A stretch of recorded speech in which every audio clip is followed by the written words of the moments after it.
आज एक लंबे अंतराल के बाद मैं आपके समक्ष प्रस्तुत हुआ हूँ। उसके पीछे कारण था टेक्नोलॉजिकल इश्यूज। 15 अगस्त को इस वीडियो को मैं शूट करना चाह रहा था, जो आज लेकर प्रस्तुत हूँ। तो उस दिन थोड़ा जो है कि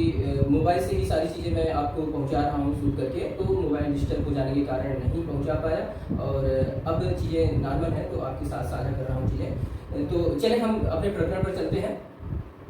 आज मैं आपके साथ साझा करना चाह रहा हूँ राष्ट्र निर्माण की एक महत्वपूर्ण संस्था के संदर्भ में जो प्रकरण है, जो बातें हैं, जो विचार हैं, जो पूरी जानकारियाँ हैं, जो तथ्य हैं, वो आपके साथ साझा करूँगा। और वह राष्ट्र निर्माण की महत्वपूर्ण संस्था है diet, district institute of education and training. तो ये district institute of education and training, जिसे डाइट के नाम से जाना जाता है, वस्तुतः राष्ट्रीय शिक्षा नीति 1986 के बाद अस्तित्व में आती है। और इसकी संकल्पना 1986 की जो शिक्षा नीति थी उसमें प्रस्तुत की गई थी। और बेसिक एजुकेशन को धार देने के लिए, बेसिक एजुकेशन की दिशा और दशा को एक डिस्ट्रिक्ट लेवल पर नियंत्रित और उसको कंट्रोल करने का, उसको गवर्न करने का, उसको प्रमोट करने का जो एक एजेंसी का गठन किया जाना था, एक नोडल संस्था का गठन किया जाना था, तो उसके रूप में डाइट का जो है कि संकल्प प्रस्तुत किया गया। और इस संकल्पना को प्रस्तुत करने के संदर्भ में एक पुस्तिका का निर्माण किया गया, जिसे पिंक बुक के नाम से भी जाना जाता है। पिंक बुक, तो पिंक बुक के नाम से जाना जाता है क्योंकि इस बुक का कलेवर पिंक था, तो पिंक बुक ही एक प्रकार से इसे कहा जाने लगा। और इसमें जो है कि डाइट की पूरी संकल्पना प्रस्तुत की गई है। डाइट इनका जो संगठन है वह सबसे पहले अगर हम जाने और इसका जो कार्यवृत्ति है यह जाने, तो हम आज इस बात को रेखांकित करना चाह रहे हैं कि डाइट वस्तुतः राष्ट्र निर्माण की व्यवस्था में कितनी महत्वपूर्ण संस्था है। यह कैसे हम जान पाएंगे, यह इन दो एस्पेक्ट के माध्यम से जान पाएंगे। पहले तो हम ये जानें कि इसका संगठन क्या है। कंपोजिशन डाइट का जो है वह 7 डिपार्टमेंट्स हैं। डाइट में 7 डिपार्टमेंट्स हैं, 7 जो है कि विभाग हैं, जो 7 HODs उसके हेड ऑफ डिपार्टमेंट्स के जो है कि लीडरशिप में रहते हैं। और फिर जो है कि लगभग 17 प्रवक्ता है, और फिर हमारा प्रिंसिपल है यानी प्राचार्य। तो प्राचार्य, 17 लेक्चरर और 7 HODs, ये मिल करके जो है कि ह्यूमन स्टाफ है, प्लस जो सपोर्टिंग स्टाफ जिसे कहते हैं आप क्लर्क्स या क्लरिकल स्टाफ, और फिर जो है कि अन्य कर्मचारी जो चतुर्थ श्रेणी के हैं, वो सब जो है कि ह्यूमन रिसोर्स इसका बनता है, जो डाइट संस्था को संचालित करने के लिए गठित की गई हैं। अच्छा, तो देखने की बात क्या है, ये 7 डिपार्टमेंट्स जो है वो प्री सर्विस टीचर एजुकेशन, ये pre service teacher education department है। जो प्री सर्विस कोर्सेज हैं, जो पहले BTC हुआ करता था, DLED के नाम से कहा जाता है। तो DLED कोर्सेज जो रन हो रहे हैं उनको जो लीड करता है डिपार्टमेंट डाइट्स में, वो pre service teacher education department है। उसके बाद देखें in service programme, field interaction and innovation and coordination department, ये जो डिपार्टमेंट है यह इन सर्विस डिपार्टमेंट के नाम से भी शॉर्ट टर्म में बोलते हैं। तो इन सर्विस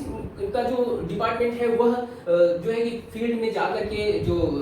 टीचर्स हैं हमारे बेसिक एजुकेशन के, उनके साथ इंटरेक्शन मोड में रहता है, इंटरेक्शन करता है, उनके साथ कोऑर्डिनेट करता है, और उनके साथ इनोवेटिव वर्क्स भी करता है। जो नवाचारी कार्य हो सकते हैं, जो सृजनात्मक कार्य हो सकते हैं टीचिंग एजुकेशन के फील्ड में, वो सब जो है कि यह डिपार्टमेंट मुख्य रूप से जो है लीड करता है इनकी एक्टिविटीज को। डिस्ट्रिक्ट रिसोर्स यूनिट, ये DRU के नाम से जाना जाता है। तो इसका जो हेड होता है इस डिपार्टमेंट DRU का, वही जो है कि इस डाइट में वाइस प्रिंसिपल के नाम से भी जाना जाता है, या वाइस प्रिंसिपल की कार्यवृत्तियों का संपादन जो है आपके डिस्ट्रिक्ट रिसोर्स यूनिट का जो हेड होते हैं उनको करना होता है। Planning and management department, P&M department जो है वह डिफरेंट एक्टिविटीज को प्लान और मैनेज करने का इसको जो है जिम्मेदारी होता है। Educational technology department, E&T department जो है, यह जितनी भी एजुकेशनल टेक्नोलॉजीज हैं जो अभी रन में है उनके साथ, और जो और लगातार इनोवेटिव टेक्नोलॉजीज आ रही हैं उनका एजुकेशनल फील्ड में कैसे इम्प्लीमेंटेशन किया जाए शिक्षा जगत में, और बेसिक शिक्षा में कैसे उसको जो है कि इम्प्लीमेंट किया जाए, ताकि जो डिस्ट्रिक्ट की बेसिक एजुकेशन है उसको धार दी जा सके। इस पूरी कार्यवृत्ति को ENT department, education technology department lead करता है। और एक प्रकार से कहें कि एजुकेशनल टेक्नोलॉजी का जो कुछ भी इनोवेटिव वर्क है वो लीड करने का पूरा दारोमदार ENT। वर्क एक्स डिपार्टमेंट जो हस्तशिल्प हस्तकला से संबंधित और अन्य भी चीजें हो सकती हैं, जैसे सोप मेकिंग हो सकता है, कैंडल मेकिंग हो सकता है, और तमाम जो क्राफ्ट्स हैं उनका जो है पपेटरी है, ये सारी चीजों का निर्माण करने का और फिर उनका जो है कि एजुकेशन के फील्ड में इम्प्लीमेंटेशन करना। और जैसे देखें गांधी जी की जो शिक्षा नीति थी वो जो है कि थोड़ा इन सब चीजों पर जो है अधिक महत्व देती थी। तो एक प्रकार से अगर देखें तो डाइट की जो संरचना है, संकल्पना है, उसमें भी वर्क एक्स डिपार्टमेंट उस पूरी संकल्पना गांधी जी की शिक्षा नीति की संकल्पना को समेटे हुए यहाँ पर जो है कि दिखती है। Curriculum material development and evaluation, ये जो है CMDE जो डिपार्टमेंट है, यह जो वर्तमान में करिकुलम मटेरियल अवेयर है उनका लगातार जो है कि फील्ड में जो परफॉर्मेंस है, स्कूल में जो परफॉर्मेंस है, और फिर उस परफॉर्मेंस में कोई व्यवधान आ रहा है, कोई गतिरोध आ रहा है, तो उन सारी चीज़ों को इवेल्युएट करता रहता है, अपडेट करता रहता है, ये इसको जिम्मेदारी है। और ये इस प्रकार से अगर हम देखें तो सातों डिपार्टमेंट मिल करके बेसिक एजुकेशन की पूरी संकल्पना को अपने में समाहित किए हुए हैं, और यह एक जो है कि बड़ा काम है। और आप जानते हैं कि देश जो है वह कई राज्यों में भी विभाजित है, और उन राज्यों उनका फिर वर्तमान में अगर हम कहें तो जो है कि 739 डिस्ट्रिक्ट्स हैं, 739 जिले जो है कि आज की डेट में भारत में है। जो 2011 की जनगणना थी उस समय हमारे पास 640 जिले 640 डिस्ट्रिक्ट्स थे 2011 की जनगणना में। आज की डेट में 739 डिस्ट्रिक्ट्स हमारे देश में है, और ये जो डाइट्स हैं हर जिले में इस्टेब्लिशमेंट इनका होना जो है अपेक्षित है। तो शुरू में जो है कि आपके J&K में नहीं इस्टेब्लिश थे, तो अब जो है 739 डिस्ट्रिक्ट्स में आज भी पूरे इस्टेब्लिश नहीं हो पाए हैं। कुछ 2 डिस्ट्रिक्ट्स का एक ही जो है कि डाइट काम देता है, और कुल मिलाकर के ये हम कहें कि ये सभी डिस्ट्रिक्ट्स में बेसिक एजुकेशन की जो पूरी क्रिया प्रणाली है उसको गवर्न करने की, उसको लीड करने की, यह भारत सरकार के जो है कि नियोजन में और फिर राज्य सरकार के संबंध में यह डाइट्स की पूरी संकल्पना है। और यह समझने के लिए यह पर्याप्त रूप से समझ सकते हैं कैसे कि इसको जो बजट आता है, इसके पूरे खर्च जो है उस खर्च का जो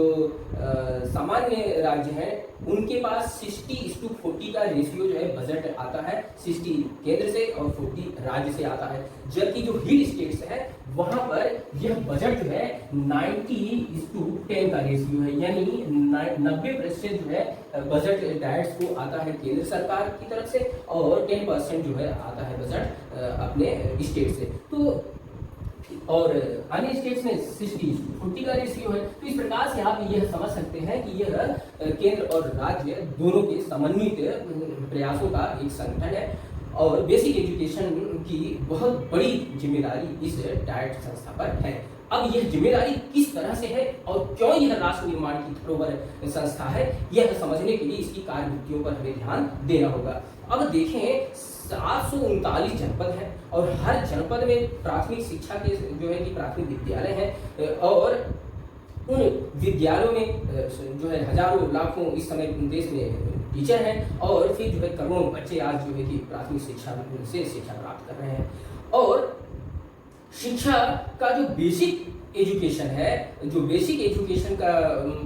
पृष्ठभूमि है, वहीं पर वे सब तैयार होते हैं जो हम और आप हैं आज। यानी राष्ट्र की धरोहर या राष्ट्र के निर्माता या कहें भावी राष्ट्र के नागरिकों का निर्माण तो हो रहा है बेसिक एजुकेशन में, और आप इस बात को नोट कर लें। और यह जो है कि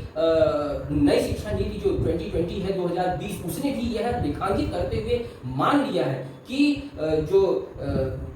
व्यक्ति का व्यक्तित्व है वह शुरू की जो कक्षाएं हैं उन्हीं में डेवलप हो जाता है, और 8 वर्ष की उम्र जो होती है, 8-10 वर्ष की जो बच्चे की उम्र होती है, वहां तक में उसके मस्तिष्क का लगभग 80% डेवलपमेंट हो जाता है। तो 80% मस्तिष्क का डेवलपमेंट हो जाता है, तो व्यक्तित्व का भी आप समझ लें कि 70-80% डेवलपमेंट जो है प्राथमिक एजुकेशन के ही दरवाजे पर हो जाता है या परिषद में हो जाता है। अब इस देश में कल नागरिक कैसे होंगे, तो वह कहां पर तैयार हो रहे हैं, बेसिक एजुकेशन में तैयार हो रहे हैं। अगर आज के नागरिक पिछले समय की जो बेसिक एजुकेशन के विद्यालय थे, प्राथमिक विद्यालय थे, वहां तैयार हुए हैं, तो कल के भी नागरिक वहीं पर तैयार होंगे, कोई और दूसरा रास्ता नहीं है। और कल का भारत जिनके कंधों पर विद्यमान होगा, कल के भारत की जिम्मेदारियां जिन कंधों पर सौंपी जाएंगी, वे आज के प्राथमिक विद्यालयों में तैयार हो रहे हैं, तो निश्चित रूप से राष्ट्र निर्माण की धरोहर संस्था के रूप में डाइट को रेखांकित किया जाना बहुत ही महत्वपूर्ण हो जाता है। देखिए इसका कार्य क्या है। इसका कार्य है orientation and training, induction level and continuation level पर। तो जो ट्रेनिंग और ओरिएंटेशन प्रोग्राम होते हैं एजुकेशन में टीचर्स की, वह प्री सर्विस और इन सर्विस के जो 2 पार्ट है वह इनको काम करना, प्लस जितनी भी ट्रेनिंग है उनका फॉलो अप करना। यानी जो ट्रेनिंग दे दी गई वह ट्रेनिंग अब दे करके फुर्सत नहीं हो गए, ट्रेनिंग दिया तो उसका फिर क्या परिणाम हुआ, वो आगे बढ़ क्या रहा है, उसके इफेक्ट क्या हुए, और वो जो है कि आगे किस तरह से इम्प्लीमेंट जमीन पर इम्प्लीमेंट करने के दौरान, यानी जमीन पर इम्प्लीमेंट करने का मतलब है कि डाइट में जो ट्रेनिंग दी गई वह ट्रेनिंग जो है कि हमारे टीचर्स को दी गई, और वो टीचर्स के द्वारा वो जो है कि चीजें हमारे बच्चों तक पहुंच रही हैं। तो जमीन का मतलब है हमारे बच्चों तक वो चीजें पहुंच रही हैं, तो कैसे पहुंच रही हैं, और नहीं पहुंच पा रही तो क्यों, और पहुंचने में जो दुश्वारियां आ रही हैं, जो चुनौतियां आ रही हैं, उनका भी समाधान करना ये जो है कि वो डाइट का ही जिम्मेदारी बनता है। डीएलएड कोर्स को संचालित करना, डीएलएड कोर्स को जो है कि वर्तमान और भावी चुनौतियां जो शिक्षा की हैं, बेसिक शिक्षा की, उनके परिप्रेक्ष्य में डीएलएड कोर्स को संचालित करना जो है, यह डीएलएड कोर्स किए हुए आज के छात्र ही कल जो है प्राथमिक शिक्षा की जिम्मेदारी संभालेंगे। Science exhibition and district level, जनपद स्तर पर जो विज्ञान में प्रदर्शनियां हैं और शैक्षिक मेले हैं, खेल प्रतियोगिताएं हैं, इनका भी जो है कि नियोजन और संपादन या नेतृत्व करना डाइट की जिम्मेदारी है। डाइट की एक बड़ी जिम्मेदारी है कि वह सेमिनार, शैक्षिक डिबेट और क्विज प्रतियोगिताएं, इस तरह की तमाम शैक्षिक गतिविधियों को वह संचालित करे। शॉर्ट टर्म कोर्सेज को वह संचालित कर सकता है और संचालित करते हैं। तो कुछ लघु कोर्सेज जो जैसे अब वर्क के ही संदर्भ में कुछ छोटे कोर्सेज को डिजाइन कर सकते हैं। टीएनए बेस्ड कोर्सेज यानी ट्रेनिंग नीड एनालिसिस किए हुए हैं, उसके आधार पर कुछ कोर्सेज का सृजन कर सकते हैं, तो उनको मॉड्यूल तैयार कर सकते हैं और उसके आधार पर जो है कि ट्रेनिंग कर सकते हैं। डाइट को ये स्वायत्तता है कि जनपद में शिक्षा की जितनी भी चुनौतियां हैं, उन चुनौतियों के समाधान के लिए वो अपनी रणनीति तैयार कर सकता है और उन रणनीतियों के अनुसार वह शॉर्ट टर्म कोर्सेज का जो है कि संपादन कर सकता है। वर्कशॉप्स आयोजित करना, इसी तरह की तमाम जो है कि एक्टिविटीज जो है उन पर वर्कशॉप को जो है कि कराए। Training on latest technology and teaching methodologies, यह तो जो है कि कोर इश्यूज है हमारे जो डाइट है उनके कार्य प्रवृत्तियों का, कि जो नई तकनीकी आई हैं जो टेक्नोलॉजी रिलेटेड है और जो शिक्षण मेथोडोलॉजी, टीचिंग मेथोडोलॉजी से रिलेटेड टेक्नोलॉजी जो चीजें हैं उनका ट्रेनिंग जो है डाइट कराए। तो अब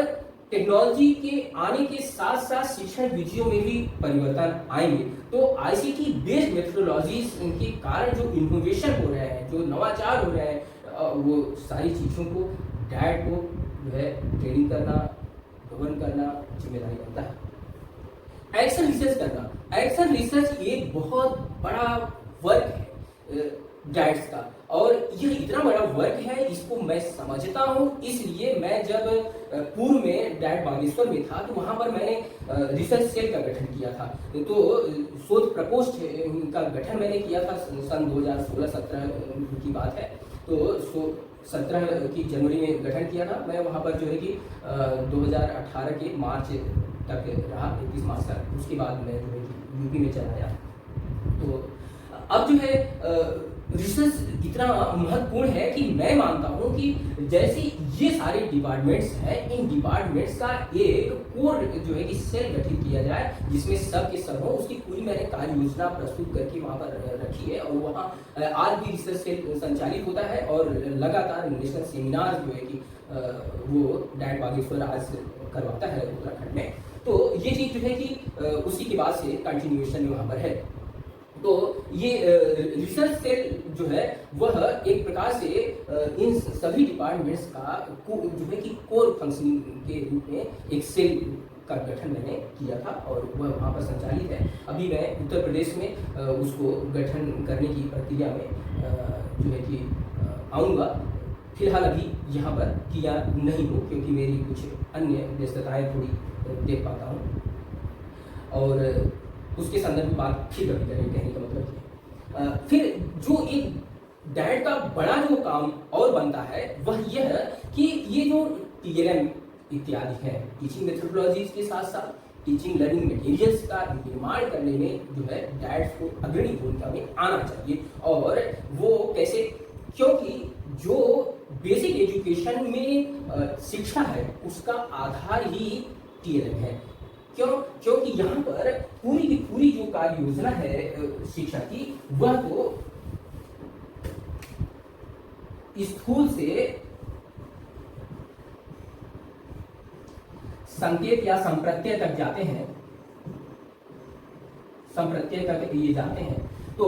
ये जो है कि कंक्रीट चीजों से कंसेप्ट तक जाते हैं और बालकों की समझ प्रस्तुत की जाने वाली सभी चीजें जो है वह स्थूल रूप में प्रस्तुत की जाती हैं तो उन्हें सहजता से ग्रहण होती है। तो इस संदर्भ को लेते हुए बेसिक एजुकेशन में TLM का निर्माण किया जाना एक नवाचारी पद्धति